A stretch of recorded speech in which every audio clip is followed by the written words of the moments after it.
ارسلان نے محبت سے کہا اور اسے اپنے سنگ لگائے اندر چلا گیا۔ اگلا دن معمول کے مطابق شروع ہوا تھا اور ارسلان کے آفس جانے کے بعد اس نے سنی کو ناشتہ کروایا، منہ دھلا کر تیار کیا، گھر کے کام اپنی نگرانی میں کرائے، دوپہر کا کھانا خود پکایا کہ ارسلان کو اس کے ہاتھ کا کھانا بہت پسند تھا اور وہ اس کے لیے پکا کر خوشی محسوس کرتی تھی۔ سنی کھیلتے کھیلتے تھک گیا تو اس نے پہلے سے کھچڑی کھلائی اور وہ ٹھوس غذا بھی شوق سے کھاتا تھا۔ نمکین چیزیں اسے بہت مرغوب تھیں۔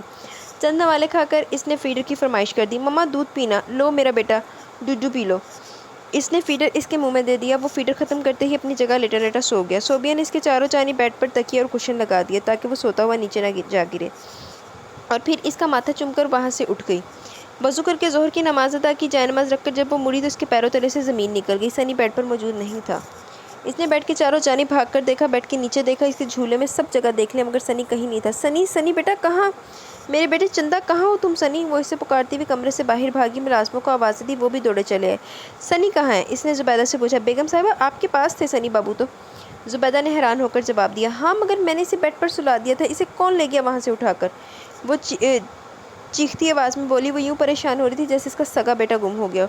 تم نے تو نہیں اٹھایا بیگم صاحبہ؟ ہم نے تو نہیں اٹھایا بیگم صاحبہ، زبیدہ اور چوکیدار نے جواب دیا۔ تو کون لے گیا میرے بیٹے کو؟ چوکیدار کون آیا تھا ابھی؟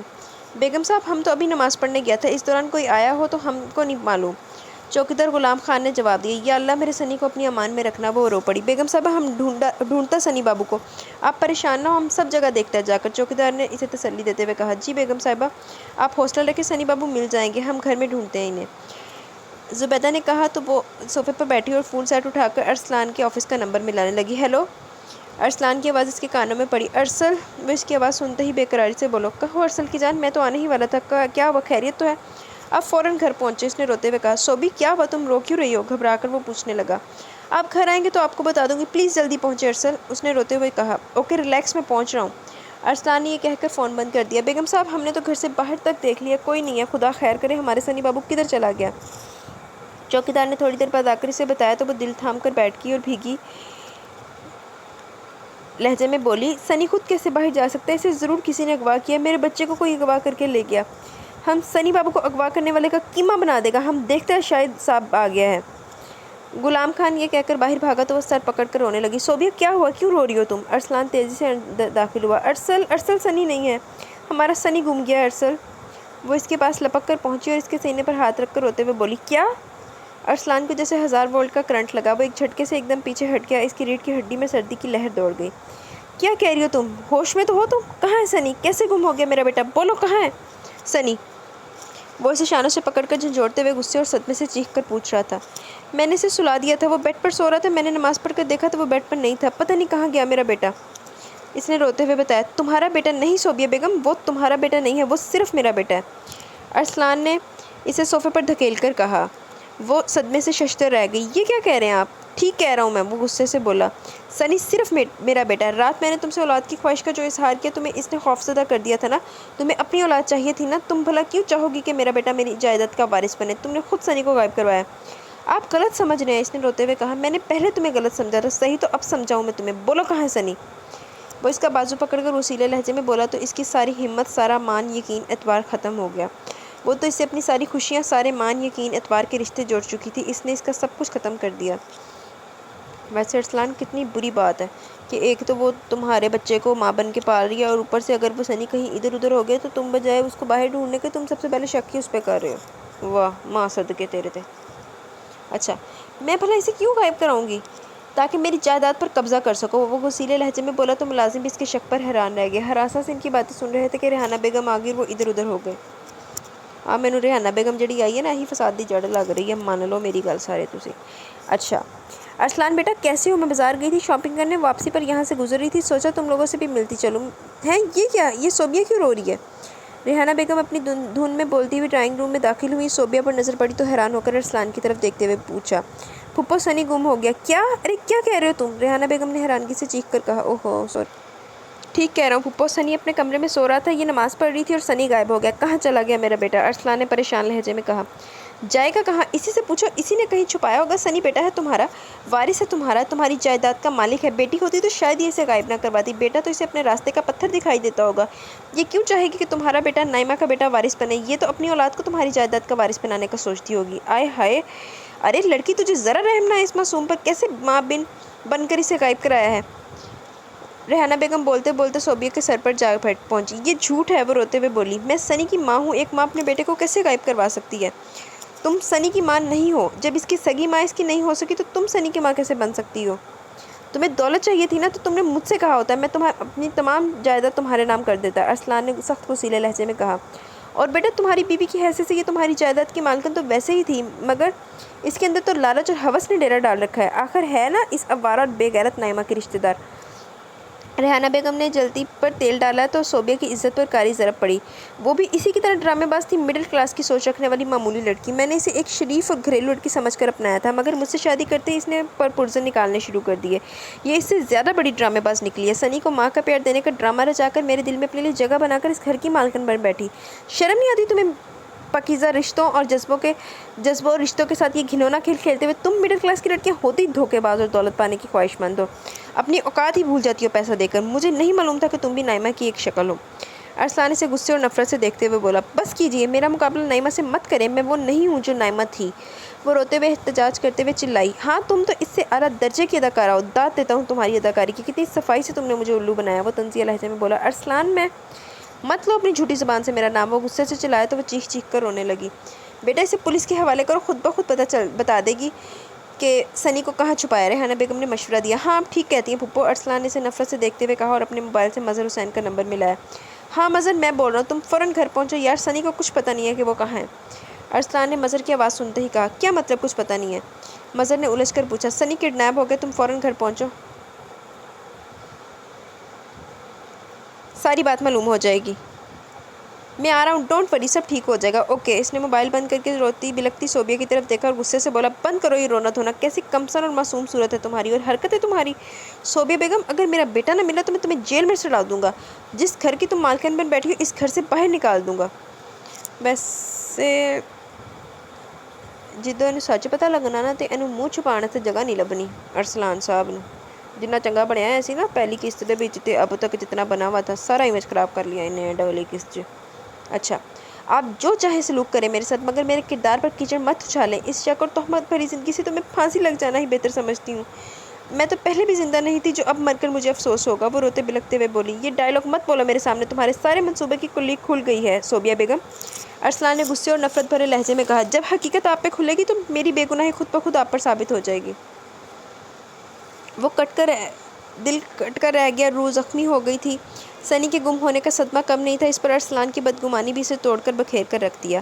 ہر گناہگار، ہر مجرم خود کو معصوم اور بے گناہ ہی کہتا ہے لڑکی، ریحانہ بیگم نے کہا اور پھر ارسلان کی طرف دیکھ کر بولی۔ ارسلان بیٹا میں نے کہا تھا نا تم سے کہ یہ بھی نائمہ جیسی ہوگی، تم نے میری ایک نہیں سنی، اب دیکھ لیا نتیجہ، اللہ جانے بچہ کہاں ہوگا، کس حال میں ہوگا۔ تمہیں بھی خاندان سے باہر بیاہ رچانے کا شوق تھا، ارے مجھ سے کہا ہوتا ہے میں تمہارے لیے کوئی اچھی سی لڑکی تلاش کر لیتی، تم نے مجھے کسی قابل بھی نہیں سمجھا۔ ہائے میرا سنی کس حال میں ہوگا، میرا معصوم بچہ، یا اللہ تو سنی کی حفاظت کرنا۔ ریحانہ بیگم نے جھوٹ پوٹ کے آنسو بہاتے ہوئے کہا۔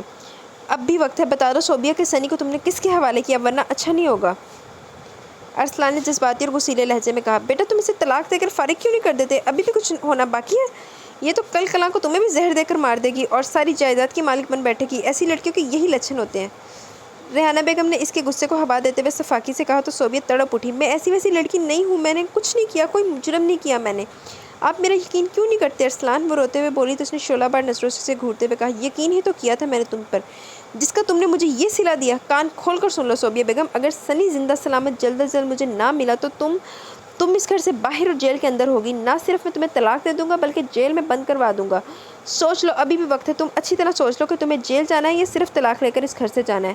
آپ میرا یقین کریں، میں سچ کہہ رہی ہوں، میں نہیں جانتی سنی کہاں ہے، اسے کون لے گیا، میں کیوں کروں گی یہ جرم، جبکہ مجھے بھی معلوم ہے کہ میں آپ کی بیوی کی حیثیت سے آپ کی جائیداد کی مالک حصے دار بھی ہوں اور طلاق کی صورت میں مجھے ذلت اور رسوائی کے سوا اور دربدردی کے سوا کچھ بھی نہیں ملے گا، پھر میں جانتے بوجھتے ایسا کیوں کروں گی ارسلان؟ یہ بھی تو ہو سکتا ہے سنی کو نائمہ نے اغوا کرایا ہو، آخر وہ سنی کی ماں تو ہے نا۔ صوبیہ نے روتے ہوئے اٹک اٹک کر کہا۔ نائمہ؟ ہاں، مجھے اس کا خیال کیوں نہیں آیا، یقیناً نائمہ بھی ہو سکتی ہے۔ ارسلان نے چونکتے ہوئے کہا۔ وہ کیوں ہونے لگی بھلا، اسے تو جنم دینے کے بعد سے سنی سے کوئی واسطہ ہی نہیں رہا تھا۔